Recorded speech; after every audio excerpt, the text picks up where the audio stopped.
जय माताजी दर्शक मित्रों, स्वागत है तमाરું આજના નવા મિની બ્લોગની અંદર। સો મિત્રો, તમે 2024ના વૌઠાના મેળાની અંદર જવાનું વિચારી રહ્યા છો તો આજનો વિડીયો તમારા માટે છે। જોઈ લેજો, નહીં તો પછતાવાનો વારો આવશે। મિત્રો, તમે વૌઠાના મેળાની અંદર જાઓ છો તો તમને મેળાની અંદર ઘણી બધી ઊંચા ઊંચા ચકદોરો જોવા મળે છે, જેને આપણે ઇન્દોરી ચકદોરના નામથી ઓળખીએ છીએ। મિત્રો, આ બધી જ રાઇડો હાલ બંધ કરી દેવામાં આવી છે, કારણ કે આ રાઇડોને પરમિશન આપવામાં નથી આવી। તેને લઈને તમે આ રાઇડની અંદર બેસી નહીં શકો।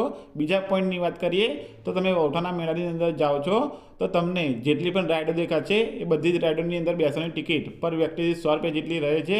ઘણી રાઇડો એવી પણ છે જેમાં તમે 50 રૂપિયાની ટિકિટ લઈને બેસી શકો છો। અને ત્રીજા પોઈન્ટની મહત્વપૂર્ણ પોઈન્ટની વાત કરીએ તો તમે આણંદ જિલ્લા તરફથી જાઓ છો તો તમારું વ્હીકલ પાલ્લાની અંદર મૂકવાનું રહે છે, જેમાં તમારે 2 વ્હીકલના 100 રૂપિયાની ટિકિટ લઈને તમે પાર્કિંગ કરી શકો છો। તે સિવાયની તમે બધી જ એક્ટિવિટી અને બધો જ વ્યૂ અને મોજ મજા વૌઠાના મેળાની અંદર કરી શકો છો। આજના વિડીયોની અંદર માહિતી